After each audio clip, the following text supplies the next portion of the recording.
Okay, so here we are, MFR video number, not sure. This one is if I've spoken to you about the ribs. If I've asked you to be working on the ribs, or I might have mentioned some muscles called serratus anterior, even into the obliques, this is what you're going to need. For this one, you're going to need your wooden spoon again. For all the videos, you're either going to want to use a wooden spoon or a ball. Balls, you can get these for about £3 from a pet shop. They're those hard rubber ones. Really useful. Tennis balls work really well as well, but you'll find with a tennis ball, the more you use it, it'll squash and get squishy, and that's no good. Anyway, we don't need the ball for this one, so why am I talking about balls? For this one, you're also going to want something like a tea towel, yeah, or a piece of fabric, something that you can maybe fold over a couple of times, and you're going to want to put that over the end of your wooden spoon handle, because wooden spoon handles are a bit thin. Now for this one, you're going to need to build up a bit of sensitivity for this one. There's no excuse, there's no hiding, you can't shortcut this one. You're going to want to start to get a sense of what your rib cage feels like, so you're going to have to get your hand and just put it on there, yeah? Don't worry about anything that you might feel, breast tissue, if you're, maybe you've got sensitive about your weight, you tend to focus on the things you don't like. You've got to shut your eyes, get your fingers, start feeling where the rib bones are, yeah? And then start getting a sense of where the spaces in between those ribs are, yeah? So for example, there's a really obvious one for me on here. Now, what we're going to do, we're going to take your spurtle, your wooden spoon wrapped with a tea towel on the end, and you're going to make sure you get it on the space between the ribs, yeah? And it will just look something like this, yeah? I might take that off there just so you can see what I'm doing with the end of that spoon. Great camera work there, Paul, yeah? Very, very small circumductions in there. And if I've asked you to do, even if I haven't asked you to do this one and you're doing it anyway, this is usually pretty horrible. The muscles in between your ribs, the intercostal muscles, they're all kind of interwoven and interconnecting with your intercostal ligament. So it's a really hard bit of connective tissue in here.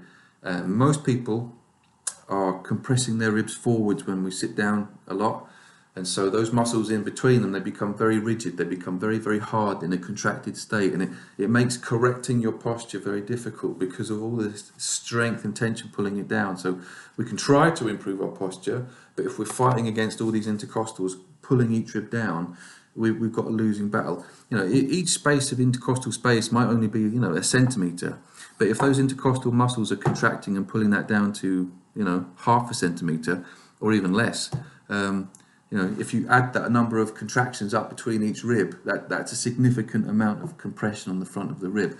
The more we compress the front of our rib, the more we're stretching our spine on the back, and the more that's taking your head, yeah, in front of your body.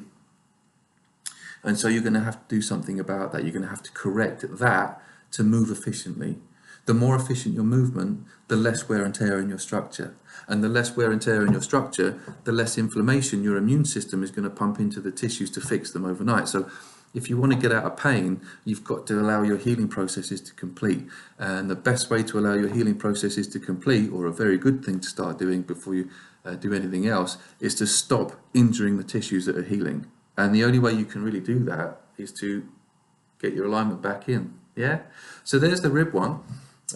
How often do you do this? How long should you spend on each one? Well, the actual application of this is, pretty quick. I mean, after 10 seconds or so, you're going to feel a difference in terms of inflammation.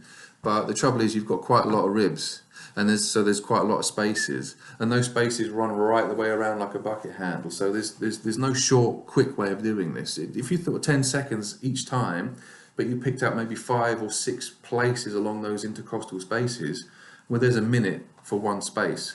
If you've got 12 spaces and 12 spaces, it might take you 24 minutes if you want to time yourself.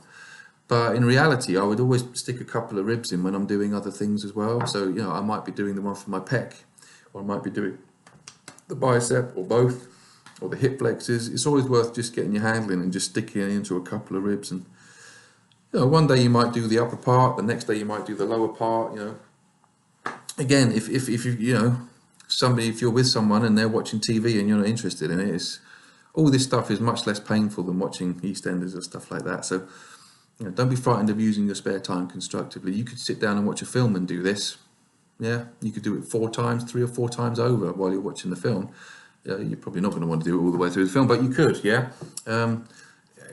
If you're stuck in a traffic jam, yeah, if you're commuting to work and you've got an hour, you're going to be sat down. You're probably not going to do it on a train because you've got all these sort of social cues that make it a bit more difficult. But you know, it's a really important thing you start using your spare time productively. Okay, thanks for listening. Get cracking.